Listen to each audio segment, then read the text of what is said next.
கர்த்தராகிய இயேசுவின் இனிமையுள்ள நாமத்தில் நான் உங்களை வாழ்த்துகிறேன், வரவேற்கிறேன். இந்த நாளுகளில் தேவனுடைய வார்த்தையுமாய் உங்களோடு கூட இருக்க தேவன் கிருபை செய்திருக்கிறார். அவர் நல்லவர், வல்லவர், வாக்கு மாறாத தேவன். ராத்திரி வேளையிலும் தேவன் நம்மை ஆசீர்வதித்து வழி நடத்துவார். நாம் ஜெபிக்கலாம். தேவனே, பரிசுத்த பிதாவே, இந்த ராத்திரி வேளையிலப்பா நாங்கள் ஒருவனதோடு ஜெபிக்க, வசனத்தை தியானிக்க நீர் எங்களுக்கு கிருபை செய்திருக்கிறதுக்காக ஸ்தோத்திரம். நீரே பரிசுத்தராய் எங்களோடு கூட இருக்கிற தேவன், நல்லவர், வாக்கு மாறாத தேவன். தேவனே, உம்மை நாங்கள் துதிக்கிறேன், உம்மை நாங்கள் ஆராதிக்கிறேன், மகிமைப்படுத்துகிறேன். ஏற்ற நேரத்தில் தேவனே நீர் எங்களை உயர்த்துதவரும், எங்களுக்கு தேவையானதை சந்திக்கிறவருமாய் நீர் இருக்கிறதுக்காக ஸ்தோத்திரம். இந்த ராத்திரி வேளையிலப்பா உம்முடைய தெய்வீக பிரசனம் எங்களோடு கூட இருக்கட்டும். இன்றைக்கு கடந்து வந்திருக்கிற எல்லா மக்களையும் நீர் ஆசீர்வதிக்கிறதுக்காக ஸ்தோத்திரம். யூடியூபிலோட, பேஸ்புக்கிலோட தேவனே எல்லா மக்களையும் பார்க்கிற எல்லா மக்களையும் நீர் ஆசீர்வதித்து பலப்படுத்தும். இந்த நாடுகளில் கர்த்தாவே எல்லா மக்களும் ஆசீர்வதிக்கப்பட, விடுதலை பெற்றுக் கொள்ளப்பட, ஆசீர்வாதத்தோடு இறைக்கப்பட நீர் கிருபை செய்ததுக்காக ஸ்தோத்திரம். எங்களை முற்றிலும் தாழ்த்துகிறேன், அர்ப்பணிக்கிறேன். தேவனை நீர் எங்களோடு கூட இருந்து வழி நடத்தும், தடைகளை மாற்றும், பலவீனதைகளை அழிக்கும். இன்னைக்கு கர்த்தாவே அநேக கவலையோட, பாரத்தோட, கண்ணீரோடு கடந்து வந்திருக்கிற எல்லா மக்களையும் நீர் ஆசீர்வதிக்கிறதுக்காக ஸ்தோத்திரம். விடுதலை கொடுக்கிறதுக்காக ஸ்தோத்திரம். ஒவ்வொரு வீடுகளுக்குள்ளேயும் தெய்வீக சமாதானம் இறங்கி வரப்படட்டும். தேவனே, நாங்கள் உம்முடைய வார்த்தைகளை தியானிக்கிறதுக்காக கடந்து செல்லுகிறேன். உம்முடைய தெய்வீக பிரசனம் எங்களோடு கூட இருக்கட்டும். இயேசுவின் நாமத்தில் ஜெபங்கள் நல்ல பிதாவே, ஆமென், ஆமென். கர்த்தர் நம்மை ஆசீர்வதித்து வழி நடத்துவார். இந்த ராத்திரி வேளையிலும் தேவன் உங்களையும் உங்களுடைய குடும்பங்களையும் ஆசீர்வதித்து வழி நடத்துவார். எரேமியா 1 அதிகாரம் അതിന്റെ 5 വചനം നാം വാസിക്കല. യെരേമിയ 1 அதிகாரம் അതിന്റെ 5 വചനം. ഞാൻ ഉന്നെ തായിൻ വയറ്റിൽ ഉരുവാകും മുന്നേ உன்னை அறிந்தேன், நீ கர்ப்பத்திலிருந்து வெளிப்படும் முன்னே நான் உன்னை பரிசுத்தம் பண்ணி உன்னை ஜாதிகளுக்கு தீர்க்கதரிசியாக கட்டளையிட்டேன். இங்கே எரேமியாவுக்கிட்ட தேவன் பேசுகிறார். உன்னை நான் தெரிந்து கொண்டிருக்கிறார், உன்னை நான் தெரிந்து கொண்டிருக்கிறார், நீ தேவனுடைய பிள்ளையாயிருக்கிறேன். கர்த்தருடைய பிள்ளைகளே, எரேமியாவை தேவன் தெரிந்து கொள்ளும் போது அங்கே தேவன் சொல்ற வார்த்தை, நான் உன்னை தாயின் வயிற்றில் உருவாகும் முன்னே உன்னை அறிந்தேன். நான் உன்னை தாயின் வயிற்றில் உருவாக்கும் முன்னே நான் அறிந்திருக்கிறார். கர்த்தருடைய பிள்ளைகளே, நாம் போன நாளுகளில் தேவன் நம்மை எப்படி உருவாக்கி இருக்கிறார் என்றும், தேவன் உலகத்தை எப்படி உருவாக்கி இருக்கிறார் என்றும், இந்த உலகத்தில் தேவன் நம்மை எப்படி வழி நடத்தி இருக்கிறார் என்று நாம் அதை பார்த்திருக்கிறது. தேவன் எப்படி ஆகாசத்தையும் பூமியையும் அவர் எப்படி எல்லாவற்றையும் சிருஷ்டித்திருக்கிறார் என்று நாம் தியானித்திருக்கிறது.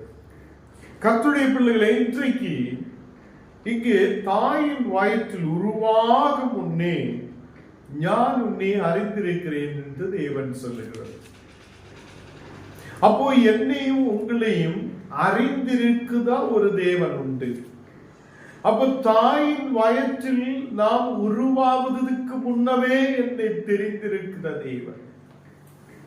நமக்கு தெரியும், உருவாகும் போதுதான் அம்மாவுக்கு அப்பாவுக்கு தெரிகிறார், உருவாகும் போதுதான் டாக்டருக்கும் மீறி உள்ளவங்களுக்கு தெரிகிறது. என்றாலும் நம்முடைய உருவம் எப்படி இருக்கிறது, நாம் யாரா இருக்கிறது என்று வெளியில் வரும்போது தான் தெரிகிறது. தேவன் நாம் உருவாவதற்கு முன்னவே அவர் அறிந்திருக்கிறார் என்று தேவன் சொல்லுகிறார். எரேமியாவோடு சொல்லுகிறார், நீ உன் தாயின் வயிற்றில் உருவாக்கும் முன்னே நான் உன்னை அறிந்திருக்கிறார். கர்த்தருடைய பிள்ளைகளே, என்னையும் உங்களையும் அறிந்திருக்கிற ஒரு தேவன் உண்டு என்றும், அவர் நான் உருவாவதற்கு முன்னே அறிந்திருக்கிறவர் என்றும் நாம் விசுவசிக்க. அப்படிப்பட்ட ஒரு தேவன் உண்டு. என்னை உருவாக்கிய ஒரு தேவன் உண்டு. நான் இந்த உலகத்தில் உருவாவதற்கு முன்னவே அவர் என்னை அறிந்திருக்கிறவர். தாயின் வயிற்றில் உருவாவதற்கு முன்னே நம்மை அதை அறிந்திருக்கிறார். ஒரு தேவன் உண்டு என்று நாம் நம்பிக்கை வைக்க. நீ கர்ப்பத்தில் இருந்து வெளிப்படும் முன்னே யார் உன்னை பரிசுத்தம் பண்ணி இருக்கிறார் என்று தேவன் சொல்லுகிறது. ஞான் உன்னை பரிசுத்தம் பண்ணி இருக்கிறது. நீ கர்ப்பத்திலிருந்து புறப்படும் முன்னே வெளிப்படும் முன்னே ஞான் உன்னை பரிசுத்தம் பண்ணி இருக்கிறார். கர்த்தருடைய பிள்ளைகளே, என்னையும் உன்னையும் பரிசுத்தம் பண்ண தேவனால் முடியும். அது நாம் வெளியில் வருவதற்கு முன்னவே அவருக்கு செய்ய முடியும். அப்ப கர்ப்பத்தில் இருக்கும் போதே தேவனுக்கு பரிசுத்தம் பண்ண முடியும். ஒருவனை பரிசுத்தம் பண்ண முடியும் என்று இந்த எரேமியாவுடைய வார்த்தையில் நாம் பார்க்கிறோம். கர்த்தருடைய பிள்ளைகளே, தாயின் வயிற்றில் நீ உருவாவதற்கு முன்னவே, அப்போ ஞானும் நீங்களும் உருவாவதற்கு முன்னவே தேவன் நம்மை அறிந்திருக்கிறார். ஒரு மனிதனுடைய புத்தியில் யோசிக்க முடியாத ஒரு விஷயம். இந்த உலகத்தில் இருக்கிற எந்த மனுஷனுக்கும் விசுவசிக்க முடியாத ஒரு விஷயம். எரேமியாவோடு தேவன் சொல்லுகிறார், நான் உன்னை அறிந்திருக்கிறேன். நீ கர்ப்பத்திலிருந்து வெளிப்படும் முன்னே நான் உன்னை பரிசுத்தம் பண்ணி இருக்கிறேன் என்று தேவன் எரேமியாவோடு சொல்லுகிறார். கர்த்தருடைய பிள்ளைகளே, எரேமியாவுடைய வாழ்க்கையில் தேவன் அவரை கூப்பிடும் போது எரேமியா சொல்லுகிறார், 6ஆம் வசனம் வாசிக்கும் போது, அப்பொழுது நான் கர்த்தராகிய ஆண்டவரே, இதோ நான் பேச அறியேன் என்று எரேமியா சொல்லுகிறார். தேவன் அவனை தெரிந்திருக்கிறார். தேவன் எரேமியாவை பரிசுத்தம் பண்ணி இருக்கிறார். எப்போ? வெளியில் வருவதற்கு முன்னவே, அம்மாவுடைய கர்ப்பத்திலிருந்து வெளியில் வருவதற்கு முன்னவே உள்ளவே அவனை பரிசுத்தம் பண்ணி இருக்கிறார். அந்த எரேமியாவை தேவன் கூப்பிடும் போது எரேமியா சொல்லுகிறார், ஆண்டவரே, இதோ நான் பேச தெரியாதவனாய் இருக்கிறேன், சிறு பிள்ளையாய் இருக்கிறேன் என்றார். கர்த்தருடைய பிள்ளைகளே, அநேகர் தேவன் கூப்பிடுகிறார். இன்றைக்கு நான் ஒரு பாஸ்டருடைய வீடியோ பார்த்தாச்சு. அந்த பாஸ்டருக்கு எழுப்பி நடக்க முடியாது. இந்த கால் இல்லை, இங்க இருந்து கால் இல்லை, இங்க இருந்து கையும் இல்லை. இந்த கை அவங்களுக்கு இல்லை, இந்த பக்கம் இல்லை, இந்த பக்கம் இல்லை. இந்த காலம் அவங்களுக்கு இல்லவே இல்லை. அவர் அப்படியே எப்படியோ நடந்து ஒரு டேபிளுக்கு மேல உட்கார்ந்து அவர் பேசுகிறார். கர்த்தருடைய பிள்ளைகளே, அவரு எனக்கு கை இல்லையே, கால் இல்லையே, எனக்கு இப்படி உள்ள சூழ்நிலை நான் எப்படி பிரசங்கம் பண்ணுவேன்னு நினைத்தது இல்லை. அவர் தேவன் கூப்பிட்டது உடனே அவர் தேவனுக்காக புறப்பட்டு இருக்கிறார். ஞானம் நீங்கள் என்றால் கை இருக்கிறார், கால் இருக்கிறார், எழுப்பி நடக்க முடியும், பேச முடியும், கண்ணு இருக்கிறார், எல்லாமே இருந்தும் நாம் தேவனுக்காக பயன்படுத்தவங்கள் அல்ல, தேவனுக்காக பயன்பட முடியாதவங்களாய் காணப்படுகிறார். கர்த்தருடைய பிள்ளைகளே, நம்முடைய நோக்கம் என்ன? சாப்பிடும், என்ன உடுக்கும், என்ன கிடைக்கும், எத்தனை பணம் கிடைக்கும், எவ்வளவு நமக்கு சேர்த்து வைக்கலாம், இதுதான் நம்ம நோக்கம்.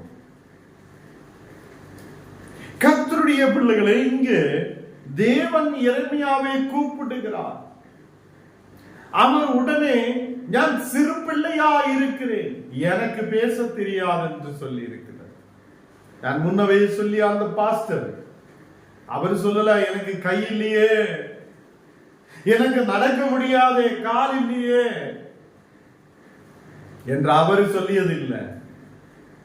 அவர் இன்றைக்கு தண்ணியில் குதிச்சு நீச்சல் அடிக்கிறார். அவர் வண்டி ஓட்டு, அவருக்கு ஸ்பெஷலா அந்த மாதிரி ஒரு வண்டி வைத்திருக்கு. அவர் அதை வச்சு அவரே போகிறார்.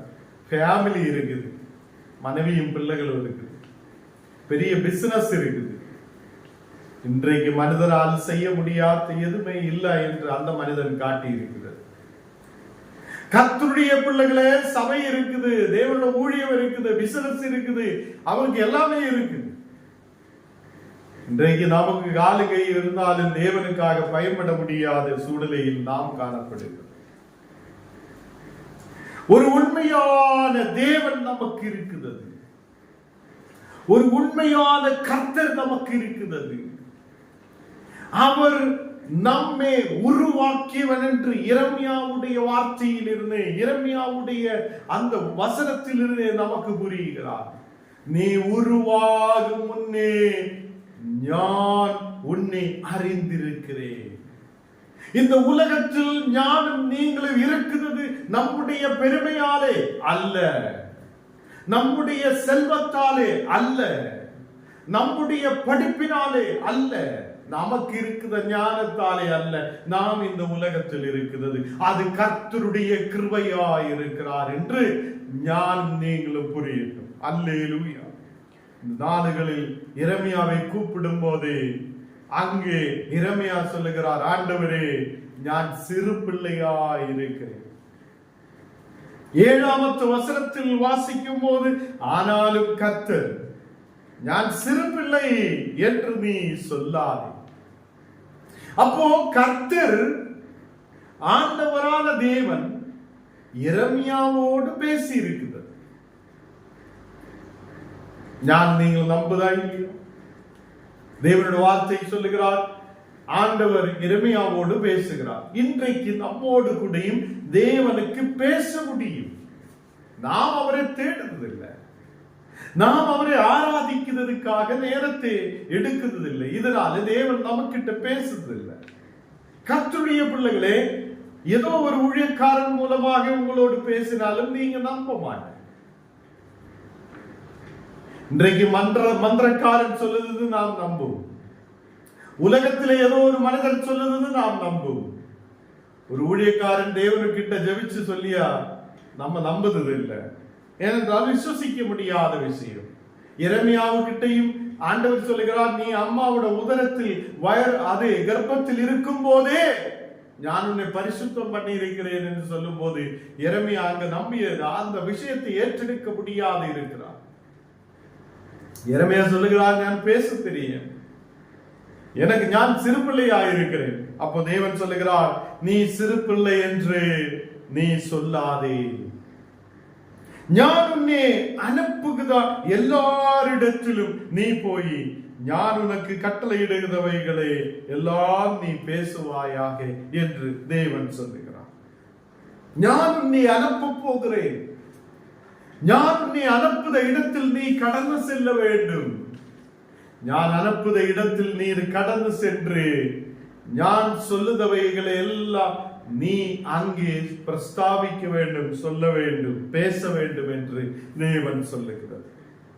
கர்த்தருடைய பிள்ளைகளே, இன்றைக்கு நாமும் பெரியவங்களாய் இருக்கிறார், பெரிய பிள்ளைகளாய் இருக்கிறார். மக்கள் நம்ம தேவனுக்காக முன்னாடி வந்திருக்கிறது. நம்மை தேவன் அழைக்கும் போது, ஆண்டவரே நான் என்னையே அர்ப்பணிக்கிறேன், ஒப்பு கொடுக்கிறேன் என்று சொல்ல நம்மால முடியாது இருக்கிறது. கர்த்தருடைய பிள்ளைகளே, தேவனுக்கு நம்மை தேவை இருக்கிறது. கர்த்தருக்காக நிற்க வேண்டும் என்று தேவன் சொல்லுகிறது. நம்முடைய பிள்ளைகளே அதுக்காக நாம் தேவனுக்காக பயன்படுத்த வேண்டும், அவங்களை அதுக்காக முன்னாடி நடத்த வேண்டும். நம்முடைய ஆயுசு, நமக்கு கொடுத்திருக்கிற பலம், நமக்கு கொடுத்திருக்கிற பணம், நமக்கு கொடுத்திருக்கிற செல்வங்கள் எல்லாமே தேவன் கொடுத்தது. அது அவருக்காக பயன்படுத்த வேண்டும் என்று தேவன் விரும்புகிறது. கர்த்தருடைய பிள்ளைகளே, எரேமியாவை பார்த்த ஒரு தேவன், எரேமியாவே அறிந்திருக்கிற ஒரு தேவன். எரேமியாவை அம்மாவுடைய உதரத்தில் வைத்து அவர் பரிசுத்தப்படுத்தி இருக்கிற தேவன். இன்றைக்கு உன்னையும் என்னையும் பரிசுத்தப்படுத்தி இருக்கிற தேவன் ஒன்று என்று நம்பட்டும். 8வது வசனம் வாசிக்கும் போது, நீ அவர்களுக்கு பயப்பட வேண்டாம், நீ போகிற இடத்தில் நீ யாருக்கும் பயப்பட வேண்டாம், ஏனென்றால் உன்னை காக்கும்படிக்கு நான் உன்னுடனே இருக்கிறேன். இன்றைக்கு இந்த வசனம் கேட்கிற கர்த்தருடைய பிள்ளைகளே, இன்றைக்கு உன்னை காக்குறதுக்காக, இன்றைக்கு உன்னை காக்கும்படி தேவன் உன்னோடு கூட இருக்கிறார் என்று விசுவசிக்கட்டும். இந்த உலகம் உன்னோடு கூட இருக்க மாட்டேன், இந்த உலகத்தில செல்வங்கள் உன்னோடு கூட இருக்க மாட்டேன், இந்த உலகத்தில பலம் உன்னோடு கூட என்றைக்கும் இருக்க மாட்டேன். இந்த நாளுகளில் கர்த்தருடைய பிள்ளைகளே, அவர் உன்னை காக்குத தேவன், அவர் உன் வியாதிகளை மாற்றுத தேவன், அவர் உனக்கு விடுதலை கொடுக்க முடியுத தேவன், அவர் உண்மை உள்ளவர் என்று நாம் நம்பட்டும். ஹல்லேலூயா. இந்த ராத்திரி வேளை நம்மை தாமே தேவனுக்கு முன்பாக ஒப்புக்கொண்டிருக்கட்டும். தேவனை, உம்முடைய வார்த்தைகளின் மேல் நம்பிக்கை வைக்கிறேன். நீர் என்னை காக்குத தேவன், நீர் என்னை காக்கும்படி நீர் என்னோடு கூட இருக்குத தேவன். ஹல்லேலூயா. இந்த ராத்திரி வேளையில் கர்த்தருடைய பிள்ளைகளே, உன்னை காக்கும்படி உன்னோடு கூட இருக்குத ஒரு தேவன் உண்டு, அவர்தான் கர்த்தர். ஹல்லேலூயா. கர்த்தருடைய பிள்ளைகளே, தாம் இந்த நாளுகளில் தியானிக்கிற தலைப்பு உங்களுக்கு தெரியும். ஆண்டவர் உங்களுக்கு தேவையா? ஆண்டவர் உங்களுக்கு தேவையா இருக்குதா இல்லையா என்றுள்ள ஒரு விஷயத்தை தான் நாம் தியானித்து வருகிறோம். ஆண்டவர் நமக்கு ஏன் தேவையா இருக்குது? கர்த்தருடைய பிள்ளைகளே, இங்கே ஆண்டவர் சொல்லுகிறார், நான் உன்னுடனே இருக்கிறார்,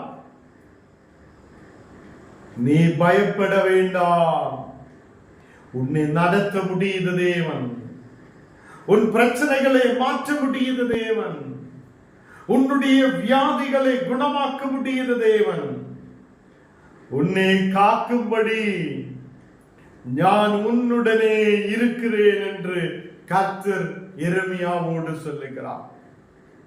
நீ நான் எங்கே அனுப்புதோ அங்கே எல்லாம் நீ போக வேண்டும், அங்கே எல்லாம் நான் கொடுக்கிற வார்த்தைகள் அங்கே பேச வேண்டும். எரேமியா சொல்லுகிறார், நான் சின்ன பிள்ளையா இருக்கிறார், எனக்கு பேச தெரியாது, நான் எப்படி பேசும் ஆண்டவரே, நான் சிறு பிள்ளையா இருக்கிறேன் என்று சொல்லும் போதும் ஆண்டவர் சொல்லுகிறார், நீ சிறு பிள்ளை என்று சொல்லாது, ஏனென்றால் அம்மாவுடைய அதே உள்ள கர்ப்பத்திலே நான் உன்னை பரிசுத்தப்படுத்தி இருக்கிறேன், நீ உருவாகும் முன்னே நான் உன்னை அறிந்திருக்கிறேன். இந்த வார்த்தை கவனமாக கேளுங்க. நீங்க உருவாவதற்கு முன்னவே, எலும்பு உருவாகுவதற்கு முன்னவே நான் உன்னை அறிந்திருக்கிறேன். கர்த்தர் அவ்வளவு பெரிய தேவனாக இருக்குது. ஆண்டவரே, ஏன் என்ன நடத்த முடியாது, ஏன் இந்த வியாதி, ஏன் இந்த பிரச்சனை, எதுக்காக இவ்வளவு கஷ்டம் என்று கேட்கிற நீ ஒரு விஷயத்தை தெரியலாம், கர்த்தர் உன்னோடு கூட இருக்குதவர். நீ உருவாவதற்கு முன்னவே அவர் உன்னை அறிந்திருக்கிற தேவன், அவர் இன்றைக்கு உன்னோடு கூட இருக்குதவர். நீ பயப்படாதே, கலங்காதே, தேவன் உன்னை காக்கும்படி உன்னோடு கூட இருக்கிறார். எத்தனை பேர் நம்பிக்கை வைக்கிறார்? கர்த்தருடைய பிள்ளைகளே, இந்த ராத்திரி வேளையில் நாம் தேவனுக்கு முன்பாக நம்மை ஒப்புக்கொடுங்கள். உன்னை காக்குத தேவன் உண்டு, உன்னை அறியுத தேவன் உண்டு, அவர் அதே கடவுள் உன்னையும் என்னையும் பாதுகாக்குத தேவனாய் அவர் நம்மோடு கூட இருக்கிறது. ஹல்லேலூயா. இந்த நாளுகளை கர்த்தருடைய பிள்ளைகளே, 9வது வசனம் வாசிக்கும் போது, கர்த்தர் தமது கரத்தை நீட்டி என் வாயை தொட்டு, இதோ என் வார்த்தைகளை உன் வாயிலே வைக்கிறேன் என்று சொல்லி இருக்கிறார். முதலாவது எரேமியாவுக்கிட்ட தேவன் அப்படியே பேசுகிறார். நாம் பார்த்திருக்கிறார் அவர் என்ன பேசுகிறார் என்று பார்த்திருக்கிறார். 4வது வசனத்தில் எரேமியாவே சொல்லுகிறார், கர்த்தருடைய வார்த்தை எனக்கு உண்டாயி அவர் என்னோடு பேசின வார்த்தைகள் என்று சொல்லி அப்படியே சொல்லப்படுகிறார். அப்போ தேவன் இந்த உலகத்திலே ஒரு மனிதனோடு பேச முடியாதவராயிருக்கிறது. தீர்க்கதரிசியாக ஒருவனை கூப்பிடும் போது அவனோடு தேவன் பேச முடியாதவராயிருக்கிறது. கர்த்தர் நம்மை கூப்பிட்டா கூட நம்ம போக மாட்டேன்.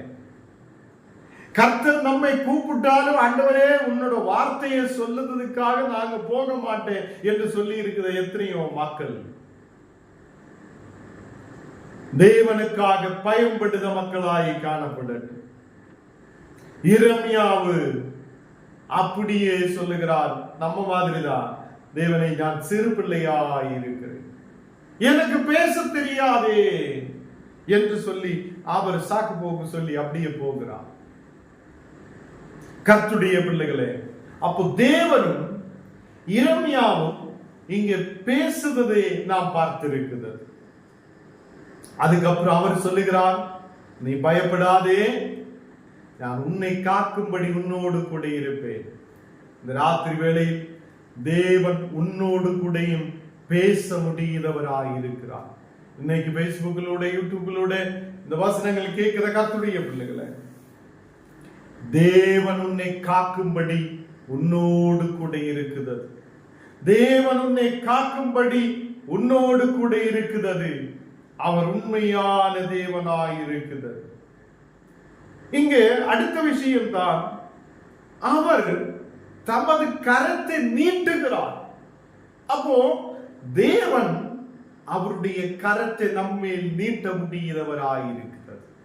எத்தனை பேர் நம்பிக்கை வைக்கிறார்? இந்த ராத்திரி வேளையில் வியாதியோட, பலவீனதையோட, பாரத்தோட, குடும்ப பிரச்சனையோட, கவலையோட எழும்பி நடக்க முடியாது இருக்கிற சூழ்நிலையில் இருக்கிறது நீ, மன கவலையோடு இருக்கிறது நீ, இந்த ராத்திரி வேளையில் நம்ம விசுவசிக்கிட்டோம், தேவன் என்னை கரம் நீட்டி தொட முடியாதவராயிருக்கிறது. ராத்திரி வேளையில் கர்த்தர் என்னை தொட முடியாதவராயிருக்கிறது. அல்லேலூயா. அவர் தமது கரத்தை நீட்டுகிறார், எரேமியாவுக்கு நேராய் நீட்டுகிறார். அல்லேலூயா. கர்த்தருடைய பிள்ளைகளே, அவர் கரத்தை நீட்டி அவருடைய வார்த்தையை அவன் வாயிலே வைக்கிறேன் என்று சொல்லுகிறார். கர்த்தருடைய வார்த்தை நமக்கு தேவன் கொடுத்திருக்கிறார். அந்த வார்த்தை நம்மை பலப்படுத்துவார், அதை நம்மோடு கூட இருப்பார். இந்த ராத்திரி வேளையில் எரேமியாவை தொட்ட தேவன் என்னையும் தொட வல்லமை உள்ளவராயிருக்கிறார் என்று நாம் விசுவசிக்கிறோம். சில பேர் யோசிக்கும், தேவன் இருக்குதா, உண்மையா இருக்குதா, ஜபிக்க முடியுமா? சபைக்குள்ள போனா ஒரு 10 பெஞ்சு தான் பார்க்க முடியும், ஏதோ ஒரு சிலுவை பார்க்கிறார், ஏதோ ஒரு அதுக்குள்ள 4-5 பேண்ட் இருக்கும், இல்ல கீபோர்டு இருக்கும், இதெல்லாம் பார்த்து பாக்ஸ் எல்லாம் பார்த்து நம்ம சண்டையில கொஞ்சம் ஹாய் ஹாய்ன்னு சொல்லிட்டு அப்படியே வருத மாதிரி சில பேர் யோசிக்கிறார். அப்படி இல்லை. தேவன் நம்மோடு கூட இருக்குது.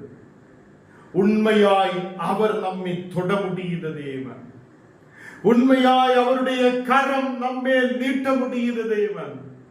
இது நாம் விசுவசிக்கிறவங்கள் அவருடைய வல்லமையை பார்க்குவார், அவர் கொடுக்கும் விடுதலையை பார்க்குவார். அவர் இன்றைக்கு விடுதலை கொடுக்க முடியாத தேவனாய் இருக்கிறது. ஹாஸ்பிட்டல் இருந்து இனி முடியாது என்று சொல்லி அனுப்பின மக்கள் இன்றைக்கு உயிரோடு இருக்குதா? அநேக உயிருள்ள சாட்சி எங்களுக்கு சொல்ல முடியும். இனி முடியாதே 18 லட்சம் ரூபாய் செலவு பண்ணி இனி தூக்கிட்டு போங்க, இனி எந்த இங்க குணமாக்க முடியாது, நீங்க எடுத்துட்டு போங்கன்னு சொல்லும் போது எனக்கு கால் பண்ணி கேட்டு என்ன செய்யணும் ஐயா, நான் சொல்லி தூக்கிட்டு வா, நமக்கு ஜெபிக்கலாம். அப்படியே ஆம்புலன்ஸ் எடுத்துட்டு வந்து நாங்க போய் திருவிருது கொடுத்து அவங்களுக்கு ஜெபிச்சு அவங்களுக்காக அதை போய் எல்லா நாளும் போய் ஜெபிச்சு இன்னைக்கு உயிரோடு இருக்கிற மக்கள் இன்றைக்கு இருக்குது. அந்த தேவன் நம்மை தொட முடியும், அவர் நம்மை குணமாக்க முடியும். அவர் நமக்கு விடுதலை கொடுக்க முடியும். எரேமியாவோடு பேசின தேவன், எரேமியாவே கூட இருப்பேன் என்று சொல்லிய தேவன், எரேமியாவுக்கு நேராய் கை நீட்டின தேவன், அவர் நிச்சயமாய் நம்மையும் தொட முடியும். அவருடைய கரத்தை நம்மேல் நீட்டுத தேவன். 10வது வசனம் கூட வாசிச்சு நான் நிப்பாட்ட விரும்புகிறேன். தேவ பிள்ளைகளே, எரேமியாவோடு தேவன் சொல்லுகிறார் 10வது வசனத்தில் பாரு, பிடுங்கவும் இடிக்கவும் அழிக்கவும் கவிழ்க்கவும் கட்டவும் நாட்டவும் உன்னை நான் இன்றைய தினம் ஜாதிகளின் மேலும் ராஜ்யங்களின் மேலும் ஏற்படுத்தினேன் என்று கர்த்தர் என்னுடனே சொன்னான் என்று எரேமியா அங்கே சாட்சி சொல்லுகிறார்.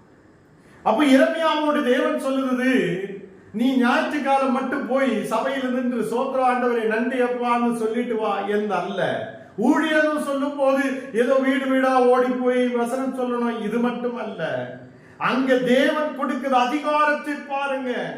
பிடுங்கவும், புடுங்கி எடுக்க முடியும், இடிக்க முடியும், அழிக்க முடியும், கவிழ்க்கவும் முடியும், கட்டவும் முடியும், நாட்டவும் முடியும். உன்னை நான் இன்றைய தினம் ஜாதிகள் மேலும் ராஜ்யங்களின் மேலும் ஏற்படுத்தி இருக்கிறார் என்று சொல்லுத தேவன். ஹல்லேலூயா. கர்த்தருடைய பிள்ளைகளே, அவருடைய வல்லமையும் அவருடைய பலத்தையும் இந்த ராத்திரி வேளையில் நாம் புரியட்டும். ஏதோ ஒரு சுகர் வந்தாச்சு, ஐயோ இதோ சுகர் வந்தாச்சு, இனி எனக்கு ரட்சை இல்ல, இதா நான் முடித்து விட்டது என்று நீ பயப்படாதே. தேவன் உன்னோடு கூட இருக்கிறது. அவர் உன்னை காக்கும்படி உன்னோடு கூட இருக்கிறார் என்று விசுவசிக்கின்றோம். இன்றைய தினம் வியாதிகள் விட்டுமாறு. கர்த்தருடைய பிள்ளைகளே, நமக்கு தேவன் அதிகாரத்தை கொடுத்திருக்கிறது. புடுங்கி எடுக்கிறதுக்கான அதிகாரம். அந்த வியாதி இயேசுவின் நாமத்தில் புடுங்கி எடுக்கிறேன் என்று சொல்லட்டும். விசுவசிக்கிற மக்கள் இந்த நாடுகளில் தேவனுடைய வல்லமையை புரியட்டும். அவர் ஏதோ ஒரு கிராமத்துக்காக மட்டும் எரேமியாவை தெரிந்து கொண்டது இல்லை. இன்றைய தினம் ஜாதிகள் மேலும் ராஜ்யங்கள் மேலும் உன்னை ஏற்படுத்தினேன் என்று கர்த்தர் சொல்லி இருக்கிறார். கர்த்தருடைய பிள்ளைகளே, தேவனோட ஊழியம் என்று சொல்லும் போது ஏதோ பைபிள் எடுத்து அங்க இங்க எல்லாம் சுற்றி ஏதோ சபையில் இருந்து 10 ஜெபம் பண்ணோம், இது மட்டுமல்ல. அவர் அதிகாரத்தோடு நம்மோடு கூட இருந்து அவர் வெளிப்படுத்த ஒரு ஊழியம் தான் தேவன் நமக்கு கொடுக்கிறது. உனக்கு முன்னாடி பிரச்சனைகள் எழுப்பி நிற்கும் போது அந்த பிரச்சனைகளை அழிக்க தேவன் நமக்கு கிருபையை கொடுக்கிறார். இல்லாத மந்திரவாதி கிட்ட காலையில் எழும்பி ஒரு கோழியும் வாங்கி கொஞ்சம் அது வாங்கி இது வாங்கி அப்படியே போய் அவனுக்கு கொண்டு போய் 10,000 ரூபாய் கொடுக்கிறது அல்ல நம்ம வேலை. கர்த்தருடைய பிள்ளைகளே, தேவனுடைய பலத்தை நீ புரியட்டும். சும்மா பேருக்கு ஒரு கிறிஸ்தவராய் இருக்கிற மாதிரி அல்ல. சும்மாவே ஏதோ கிறிஸ்தவன் என்று சொல்லி இருக்கிறதில் அல்ல. நாம் உண்மையாக தேவனுடைய வல்லமையை புரியட்டும். அவர் செய்யும் அற்புதத்தை புரியட்டும். அவர் உன்னை அறிந்திருக்கிற தேவன். நீ உருவாயதல்ல, உன்னுடைய பெருமை அல்ல. உன்னுடைய தாயும் தகப்பனுடைய பெருமையாலேயோ பலத்தாலேயோ நீ உருவாயதல்ல. அவர் முன்னவே உன்னை அறிந்திருக்கிற தேவன். முன்னவே அறிந்திருக்கிற தேவன் என்றால் இன்றைக்கு ஒரு பிரச்சனை வரும்போதும் நீ பயப்படாதே, நான் உன்னோடு கூட இருக்கிறேன் என்று சொல்லி இருக்கிற தேவன். தேவனே, இன்றைக்கு ஒரு வியாதி இருக்கிறது, ஆண்டவரே இதை மாற்ற நீர் உண்மையுள்ள தேவன், நான் உன்னை நம்புகிறேன், நீ என்னோடு கூட இருக்கிற தேவன் என்று விசுவசித்து ஜெபிச்சு பாருங்க, ஒரு விடுதல் உண்டு. ஹல்லேலூயா. இந்த ராத்திரி வேளையில் கர்த்தர் நம்மோடு கூட இருப்பார். இந்த தேவன் நமக்கு தேவையா இல்லையா என்று நீங்க நினைத்து பார்க்கட்டும். அவர் அற்புதமான தேவன். அவர் அதிசயத்தை செய்ய முடியாத தேவன். எழும்பி நிற்க முடியாத சூழ்நிலையிலும், முன்னாடி போக முடியாது இருக்கிற சூழ்நிலையிலும் அந்த கடலை இரண்டாய் பிளர்ந்து வழி கொடுத்த தேவன், இஸ்ரவேல் ஜனத்தை நடத்தின தேவன் இந்த ராத்திரி வேளையிலும் நம்மோடு கூட இருப்பார். நீ பயப்படாதே, உன்னை காக்கும்படிக்கு நான் உன்னுடனே இருக்கிறேன் என்று தேவன் சொல்லுகிறது. கர்த்தருடைய பிள்ளைகளை, இன்றைக்கு நீ கர்ப்பத்திலிருந்து வெளியில் வருவதற்கு முன்னவே உன்னை பரிசுத்தம் பண்ணி இருக்கிற தேவன் உண்டு என்று நம்பட்டும். ஹல்லேலூயா. கர்த்தருடைய பிள்ளைகளை, ராத்திரி வேளையில் எல்லாரும் கண்ணுகளை மூடலாம், நாம் செபிக்கலாம். தேவனே, பரிசுத்த பிதாவே, இன்றைக்கு அப்பா கூகுள் மீட்டிலூടെ, யூடியூபிலூടെ, பேஸ்புக்கிலூടെ ஆண்டவரே இந்த வசனங்களை கேட்கிற ஒரு மக்களையும் உம்முடைய கரத்தில் ஒப்பு கொடுத்து ஜெபிக்கிறேன். தேவனே, ஓரோ வீடுகளுக்குள்ளேயும் தெய்வீக சமாதானம் இறங்கி வரட்டும். இந்த ராத்திரி வேளையில் வசனங்கள் தியானிக்க, உம்முடைய வார்த்தைகளை நாங்கள் தியானிக்க நீர் எங்களுக்கு கிருபை செய்ததுக்காக ஸ்தோத்திரம். ஆண்டவரே, பலமுள்ள, ஜீவனுள்ள, உயிருள்ள சத்தியங்களை நாங்கள் புரியப்பட நீர் எங்களுக்கு கிருபை செய்தீரே, அதற்காக நன்றி. வந்திருக்கிற எல்லா மக்களுடைய குடும்பங்களையும் நீர் ஆசீர்வதித்து பலப்படுத்து. இனி அநேகாயிரம் மக்கள் இந்த வசனங்களை கேட்க நீர் கிருபை செய்யும். தேவனே, உம்முடைய கரத்தில் எங்களை அர்ப்பணித்து ஒப்பு கொடுக்கிறேன். இந்த நாடுகளில் மக்கள் இந்த உலகத்தில் பயப்படுகிற ஒரு பெரிய விஷயம், வரப்போகிற நாடுகளில் ஒரு பெரிய சூடு, அக்கினி மயமான சூடு இந்த தேசத்தில் வரப்போகிறார் என்று மக்கள் பயப்படுகிறது. தேவனே, அந்த நாடுகளிலும் நீர் எங்களோடு கூட இருந்து வழி நடத்து. இன்றைய வரைக்கும் இல்லாத பெரிய பிரச்சனைகள் இந்த உலகத்தில் வந்து கொண்டிருக்கிறது. நம்ம செய்வா இருக்கிறார் என்று அல்ல, உலகத்தில் இருக்கிற மக்களுக்காக ஜெபிக்க, அநேகம் ஆத்துமாக்களுக்காக ஜெபிக்க, இந்த கடைசி நாளுகளில் ஏதாவது தேவனுக்காக செய்ய கர்த்தரே இந்த மக்களுக்கு நீர் கிருபை செய்ததுக்காக ஸ்தோத்திரம். உலகத்தில் இருக்கிற நம்ம இந்தியாவில் இருக்கிற ஓரோ மக்களையும் உடைய கரத்தில் ஒப்பு கொடுக்கிறேன். தேவரே, வருகிற நாளுகளில் இந்த தேசத்தை நீர் பாதுகாத்து, மக்களை நீர் பாதுகாத்து வழி நடத்தும். எல்லா பலவீனதைகளிலிருந்து விடுவிக்கும். தேவனே, வருகிற எல்லா பிரச்சனைகளையும் மாற்ற நீர் உண்மையான தேவன். நீர் எங்களோடு கூட இருக்கிற தேவன். பயப்படாதே, நான் உன்னோடு கூட இருக்கிறேன் என்று சொல்லிய தேவன். இந்த ராத்திரி வேளையில் வியாதியோடு பலவீனத்தோடு இருக்கிற மக்களுக்காக ஜெபிக்கிறேன். வியாதி படுக்கைகள் இயேசுவின் நாமத்தில் இப்போது எடுத்து மாற்றட்டும். நல்ல ஆரோக்கியத்தையும் சௌக்கியத்தையும் கட்டளையிடட்டும். தேவனை, நாங்கள் உம்முடைய வார்த்தையின் மேல் நம்பிக்கை வைக்கிறேன். உம்முடைய வசனத்தின் மேல் நம்பிக்கை வைக்கிறேன். நீர் எங்களை பலப்படுத்தி ஆசீர்வதித்து வழி நடத்து. ஆண்டவரே, கட பிரச்சனையோடு, மன கவலையோடு, குடும்ப பிரச்சனைகளோடு ஆயிருக்கிற மக்களுக்காக ஜெபிக்கிறேன். ஒரு பெரிய விடுதலை நீர் அனுப்பும். தேவனே, சமாதானத்தை கொண்டு நிரப்பும். நாங்களும் கர்த்தருடைய பிள்ளைகளாயிருந்து தேவனுடைய சாட்சியாய் நிற்க நீர் கிருபை செய்யும். படிக்கிற பிள்ளைகளை உங்களுடைய கரத்தில் ஒப்பு கொடுக்கிறேன். இந்த பிள்ளைகளுக்கு புத்தியும் ஞானத்தையும் கிருபைகளையும் கொண்டு, வேலை வேலைக்காக எதிர்பார்த்திருக்கிற மக்கள் உண்டு. அந்த மக்களுக்கு நல்ல வேலை வாய்ப்புகளை கொடு. திருமணத்துக்காக எதிர்பார்த்திருக்கிற மக்கள் உண்டு. ஏற்ற நேரத்தில் ஏற்ற துணைகளை கொடுத்து நீர் ஆசீர்வதியும். எங்களை முற்றிலும் தாழ்த்துகிறேன், அர்ப்பணிக்கிறேன். நாளைக்கு இந்த விஷயத்தில் இருந்து தியானிக்க நீர் எங்களுக்கு கிருபை செய்யும். இயேசுவின் நாமத்தில் ஜெபங்கள் நல்ல பிதாவே, ஆமென். என் ஆத்மாவே கர்த்தரை ஸ்தோத்திரி, என் முழுமே பரிசுத்த நாமத்தை ஸ்தோத்திரி. என் ஆத்மாவே கர்த்தரை ஸ்தோத்திரி. கர்த்தர் செய்த சகல உபகாரங்களும் மறவாதே. ஆமென்.